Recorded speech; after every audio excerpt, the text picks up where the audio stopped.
Halo semuanya, selamat siang. Perkenalkan nama aku Aska Alivia. Aku Natasha. Aku Gabriela. Aku Stevia.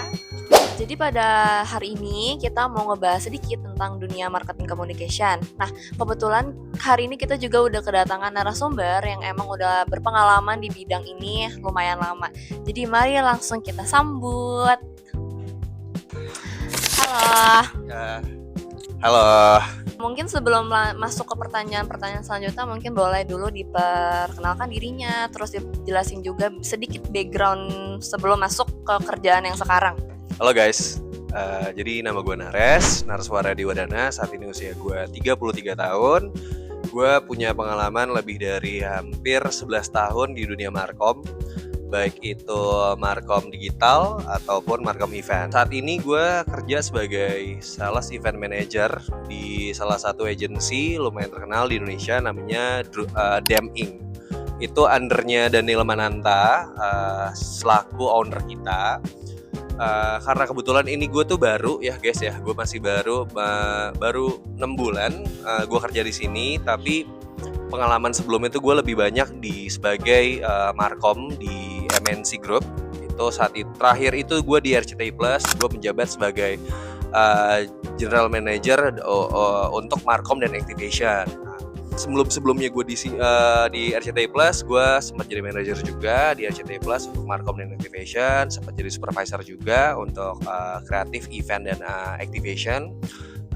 Sebelumnya gue di Kumparan juga, gue sebagai brandcom spesialis. Itu mostly markom banget karena memang output dan inputnya juga biasanya through media digital ya. Sebelumnya gue sempat juga markom di Kompas Group, itu under UMN Group ya. Terus selebihnya sih kerjaan yang memang ya mudah lah ya sebetulnya. Markom tuh mudah lah, yang penting komunikasi.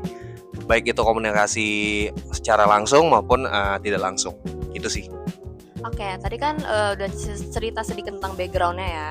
Nah, kalau sekarang nih ngomong-ngomong soal pekerjaan, kalau untuk pekerjaan yang saat ini masih dilakuin itu boleh nggak sih kayak sharing sedikit gimana tempat kerjanya yang sekarang, terus perusahaannya tuh bergerak di bidang apa, terus tim atau divisinya tuh apa, dan peran kakak di perusahaan sekarang tuh sebagai apa?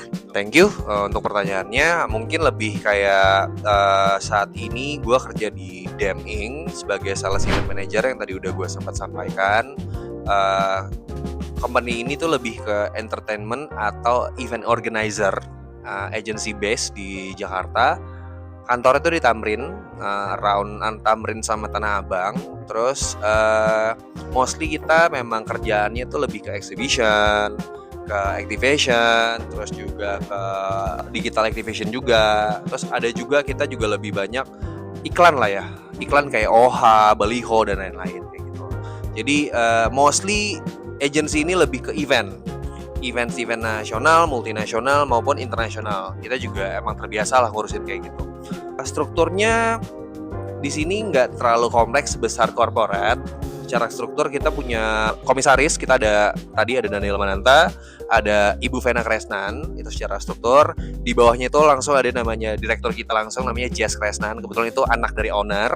Baru di bawahnya senior sales account manager, atau nama lainnya adalah senior sales manager. Itu kebetulan atasan gue sendiri. Itu ada namanya Ade Christian. Di bawahnya itu sales event manager.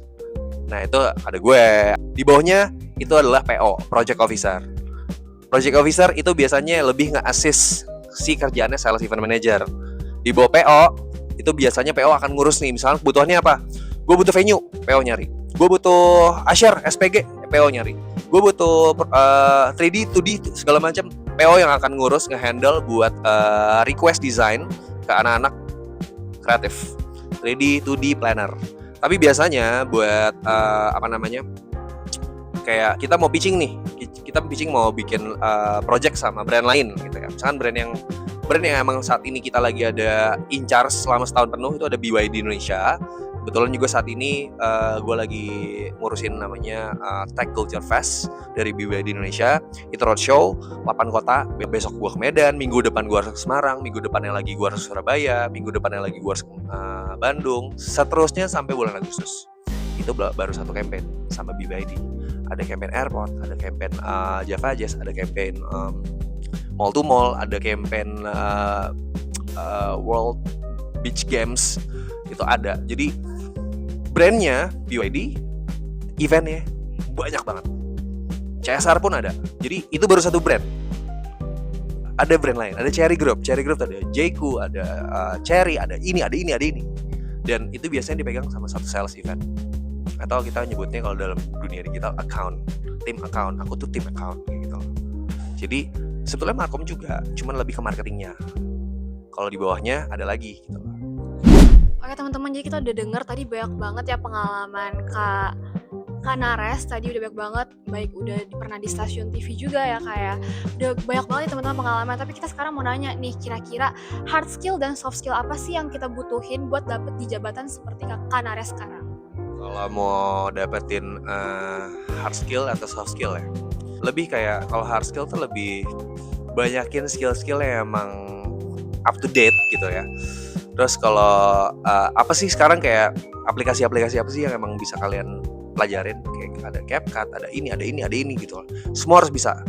Karena kalau dulu spesifik. Oh, kalau CapCut berarti tim video editor. Oh, kalau ada Photoshop, ada Illustrator, tim 3D, tim 2D. Sekarang dalam satu orang bisa semuanya. Zaman sekarang lebih, kalau lo bisa semuanya ya why not gitu loh. Nah, untuk soft skill ya, satu adalah komunikasi. Jadi kalau misalnya gini, komunikasinya enak, terarah, terstruktur, itu lebih enak. Kayak kalian aja deh, kalian udah punya pasangan. Nah, kalau susah punya pasangan berarti komunikasi kalian jelek, kayak gitu. Contoh kecilnya gitu aja gitu. Tapi kalau misalnya komunikasi kalian bagus, ya kalian punya banyak teman, kalian punya pacar, kalian punya networking gitu lah. Pokoknya utamanya sih lebih kayak markom yang baik, networking tuh yang utama. Kayak gitu sih.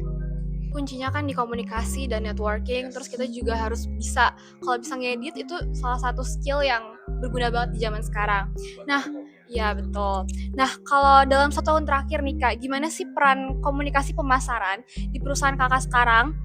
Misalnya kayak melalui branding, advertising, public relations, social media, event, dan sebagainya. Tahun 2026 tuh kita udah mulai naik lagi secara industri ya.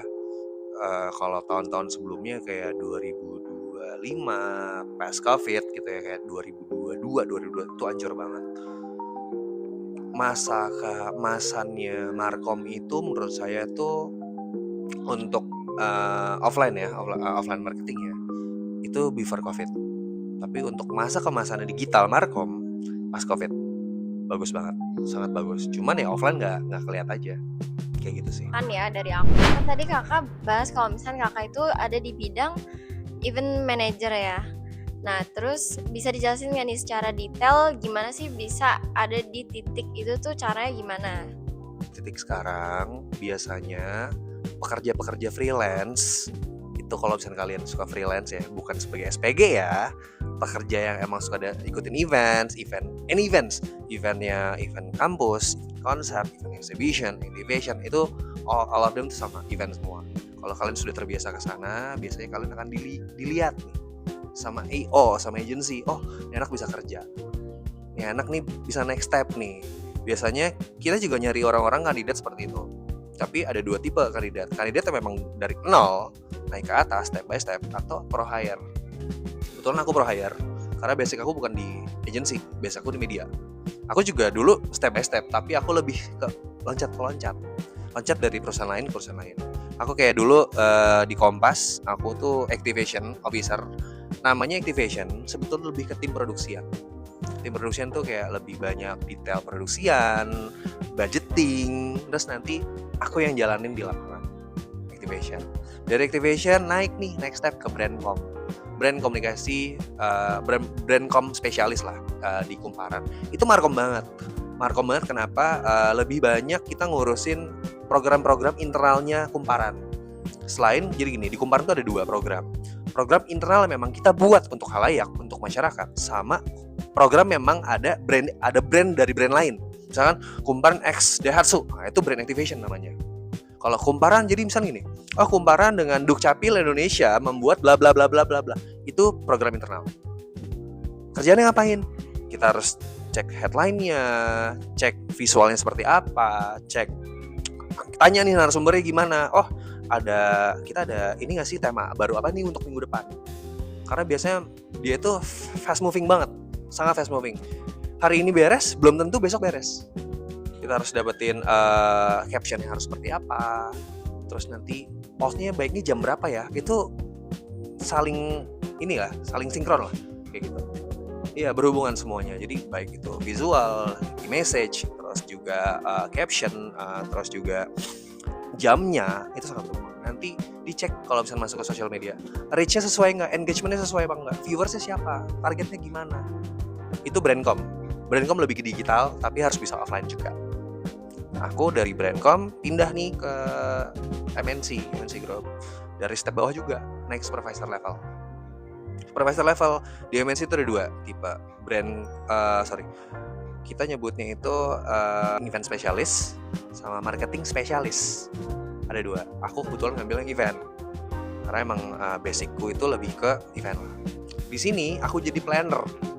Tahu nggak planner itu apa, guys? Planner itu kayak copywriter, content writer, bikin deck. Itu juga salah satu kerjaan Markom. Kalau kamu udah bisa bikin deck, apa nih misalkan gue mau buat UMN goes to Italy misalkan. Oh, ada apa aja tuh, appendix-nya apain aja, intronya ngapain, kenapa harus ada program ini, kenapa harus targetnya mau seperti apa, terus mau gimana dan lain-lain. Pokoknya banyak banget. Markom itu intinya adalah gimana kalian bisa membuat suatu program atau campaign yang mudah dicerna sama orang tapi costnya nggak terlalu banyak, costnya nggak gede, kayak gitu sih. Oke, thank you. Terus aku mau tanya lagi nih, media apa aja yang kakak gunain buat ngedukung kegiatan promosi perusahaan itu, baik secara media digital ataupun yang non digital. Terus bisa dijelasin juga gimana sih penggunaan media tersebut dalam aktivitas sehari-hari pekerjaan kakak? Media ini lebih ke tools ya. Oke, tools apa aja sih yang biasa aku gunain gitu ya.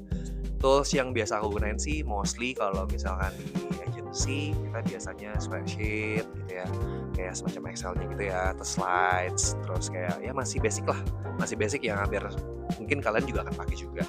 Kalau di media itu PowerPoint gitu-gitu lah, pokoknya PowerPoint, Excel dan lain. Kalau di Komparan itu lebih high tech lagi. Kita toolsnya biasanya waktu itu apa ya, Basecamp tuh kayak sejenis kalian bikin task list kalian macam-macam, itu bisa dilihat sama atasan kalian, sampai ke direktur kalian tuh bisa ngeliat. Itu namanya Basecamp.io kalau nggak salah. Sama satu lagi kayak semacam WhatsApp, aku lupa namanya apa. Ya pokoknya semacam WhatsApp tapi itu bukan WhatsApp.